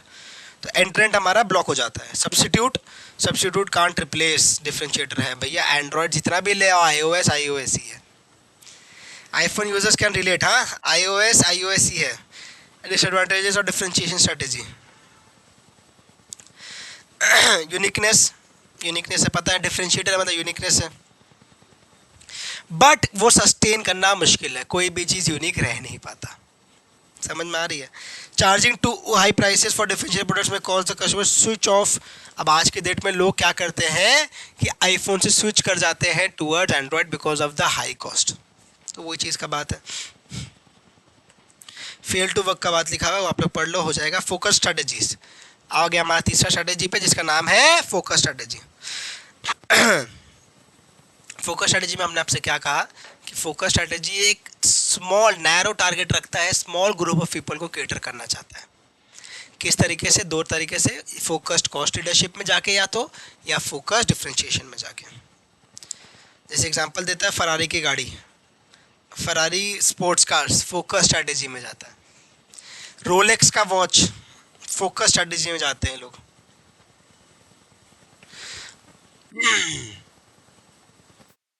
फीचर्स ऐसा चीज़ डालते हैं कि बहुत ही कम लोगों को टारगेट करते हैं, फोकस करते हैं। फोकस्ड कॉस्ट लीडरशिप मतलब फोकस करके लो कॉस्ट पर यूनिट पे काम करना। क्या बोलता है इसमें, competing on the price target to narrow market में प्राइस भी कम रखना, does not necessary charge the lowest price with industry, instead charges low price relative to other firms. मतलब कि सबसे लो जरूरी नहीं है, अदर फर्म्स से कंपैरिजन में लो रहता है। ये हमारा फोकस्ड हुआ। फोकस डिफरेंशिएशन क्या हुआ, सेम तरीके से जैसे यहाँ पे एग्जांपल देखो, रोल्स रॉयल्स का एग्जांपल दिया है कि रोल्स रॉयल्स जो ऐसा हाई प्रीमियम गाड़ी बनाता है वो फोकस्ड डिफरेंशिएशन है कि बड़ा ही हाई नेटवर्थ इंडिविजुअल्स को केटर करना सिर्फ वो चाहता है। अचीव कैसे करना दिया हुआ, आप लोग रीड कर लेना, आपका काम हो जाएगा। अचीव कैसे करना आप रीड कर सकते हो, आपका काम हो जाएगा। एडवांटेजेस क्या है, प्रीमियम प्राइस रहता है अपने को मालूम है, due to tremendous expertise in goods and services that the organisations following focus strategy offer rivals and new entrants में find it difficult to compete. Focus रह के मैं अपना काम कर रहा हूँ, मेरा स्ट्रेटेजी ऐसा है कि दूसरे लोग मुझे को कॉपी नहीं कर सके, एंट्री नहीं कर पाते। डिसएडवांटेज क्या है, जिसका एडवांटेज उसका डिसएडवांटेज तो होना ही है। कब आया देखो, 2 बार आया, 2 साल में 2 बार आ गया। Firms lacking distinctive competencies may not be able to pursue, कुछ फोकस स्ट्रेटेजी लाने के लिए कुछ डिस्टिंक्टिव कैरेक्टरिस्टिक होना चाहिए, कुछ डिस्टिंक्टिव कॉम्पिटेंसी कैपेबिलिटी होना चाहिए, अगर वो नहीं है तो आप नहीं कर पाओगे। हाई कॉस्ट सबसे डिसएडवांटेज होता है, अपने को पता है। नीश हट जाता है, नीश बेसी टाइम तक रहता नहीं है। नीश is like arbitrage opportunity. Arbitrage opportunity पर है ना आपने, कि अगर मान लो यहाँ पे कोई सामान सस्ता मिल रहा है और आपने महंगा में लिया सेम टाइप का सामान सेम मार्केट में, तो वहाँ से हट के आप यहाँ से खरीद लोगे। मतलब NSE BSE है, 2 है हमारा। एक स्टॉक अगर NSE में एक दाम पे चल रहा है, दूसरा BSE में दूसरे दाम पे चल रहा है, तो जहाँ से सस्ता मिलेगा वहाँ से खरीद के जहाँ महंगा है वहाँ पे आप बेच दोगे। ये हुआ आर्बिट्राज अपॉर्चुनिटी। तो क्या होता है, खत्म हो जाता है आर्बिट्राज अपॉर्चुनिटी, एक्सप्लॉइट हो जाता है। लोग सब इतने घुस जाते हैं कि आपका डिमांड एंड सप्लाई का गैप बराबर होकर आर्बिट्राज अपॉर्चुनिटी खत्म हो जाता है। वही चीज़ यहाँ पे है कि नीश सेगमेंट भी आपका खत्म हो जाएगा। लास्ट एक तो बात लिखा है, बेस्ट कॉस्ट प्रोवाइडर स्ट्रेटेजी। क्या बोलता है, the new model for the best cost provider strategy is the further development of above 3 generic strategies. इन तीनों से भी डेवलप करके ये बना दिया, जिसमें ये चार्ट अगर देखोगे तो चार्ट में आपका लो कॉस्ट डिफरेंशिएशन सब कुछ में, बीच में आपका बेस्ट कॉस्ट को डाल दिया गया है। बीच में बेस्ट कॉस्ट को डाल दिया गया। सर अनटाइडी हो गया, सर डिलीट कर दो, ये देखो हटा दिया।